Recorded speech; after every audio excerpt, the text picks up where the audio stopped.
Bengal democratic का state है और जिसको भी प्रोटेस्ट करना है वो प्रोटेस्ट करेगा। ये तो तानाशाही पहुंचाएंगे, हमारा संगठन पहुंचाएगा। और ये बात कौन कह रहा है?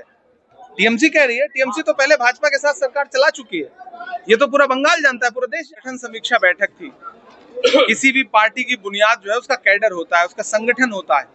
हम उस दिशा में आगे बढ़ रहे हैं। आज माइनॉरिटी डिपार्टमेंट ने पूरे प्रदेश से, पूरे पश्चिम बंगाल के अलग अलग हिस्से से पदाधिकारियों को और तमाम ऐसे सीनियर लीडर्स जो एक्स एमएलए हैं, एक्स काउंसलर है, प्रेजेंट काउंसलर हैं, प्रेजेंट एमपी हैं, उन सबको बुला करके जो संगठन के बाकी लोग हैं उनसे इस चीज का सुझाव भी लिया है, उनकी बातें भी सुनी है और कैसे आने वाले दिनों में संगठन को बेहतर किया जा सकता है, कैसे चुनाव में अच्छा प्रदर्शन किया जा सकता है, उसको लेकर के एक बहुत अच्छी रणनीति पे बात हुई, जिसमें एआईसीसी के प्रभारी गुलाम मीर साहब, पीसीसी प्रेसिडेंट शुभंकर जी, एमपी ईशा खान चौधरी जी, शमीम अख्तर साहब माइनॉरिटी डिपार्टमेंट के चेयरमैन और जमाल साहब जो माइनॉरिटी डिपार्टमेंट के प्रभारी हैं, सारे लोग मौजूद रहे और तकरीबन 6.5 घंटे ये प्रोग्राम चला है और सबको एक दूसरे को 6.5 घंटे बड़ी संजीदगी से नेताओं ने भी सुना और लोगों ने भी अपनी बात रखी।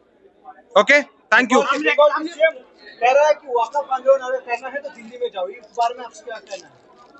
हमने देखा बंगाल डेमोक्रेटिक का स्टेट है और जिसको भी प्रोटेस्ट करना है वो प्रोटेस्ट करेगा। ये तो तानाशाही वाली बात है। जैसे बंगाल में एक बात चलती है, जो दूसरे पार्टी को अगर वोट दीजिएगा तो बीजेपी आ जाएगा। ये जो बात है ये पब्लिक के पास पहुंचा सकते हैं, डर को हटा सकते हैं? नहीं, बिल्कुल पहुंचाएंगे, हमारा संगठन पहुंचाएगा। और ये बात कौन कह रहा है? टीएमसी कह रही है। टीएमसी तो पहले भाजपा के साथ सरकार चला चुकी है। ये तो पूरा बंगाल जानता है, पूरा देश जानता है।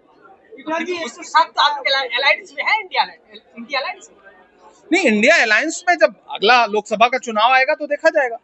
अभी तो ये स्टेट का इलेक्शन है, हम अपने संगठन पे काम कर रहे हैं। बहुत सारे स्टेट ऐसे हैं जहां पे इंडिया अलायंस एक बड़े लार्जर पैमाने पे बना था, उसमें होने के बावजूद वो लोकसभा चुनाव के लिए बना था। उसमें जो पार्टियां हैं वो लोकसभा चुनाव में, आपके सूबे में इंडिया अलायंस का सवाल आप क्यों पूछ रहे हैं जब लोकसभा में ही वो चीज इंप्लीमेंट नहीं हुई थी? जैसे बंगाल में इतना कुछ होता है, घटना घटता है तो राहुल गांधी को दिखाई नहीं देता, जो हर पूरा देश में घूमता है, तो बंगाल में कुछ होता है तो काहे नहीं आता? देखिए, कांग्रेस पार्टी का जो भी सिपाही यहाँ पर, संगठन के जो भी लोग हैं, अगर वो जा रहे हैं तो राहुल जी के बिहाफ पे ही जा रहे हैं। अगर हमारा पीसीसी प्रेसिडेंट किसी मुद्दे पे खड़ा हो रहा है तो वो राहुल गांधी के रिप्रेजेंटेटिव के तौर पे ही तो खड़े हो रहे हैं। तो आपका ये कहना कि दिखाई नहीं देता, बिल्कुल दिखाई देता है। पार्टी उसके लिए आवाज उठाती है। राहुल जी भी आएंगे, राहुल जी भी उस तरह का इशू होगा तो जरूर आएंगे राहुल जी। अपने अशकों से अपना रुमाल बचाए रखिएगा, अमन मोहब्बत वाले सब आमाल बचाए रखिएगा। हम यूपी को बचा नहीं पाए हैं उनके चंगुल से, आप दरिंदों से अपना बंगाल बचाए रखिए।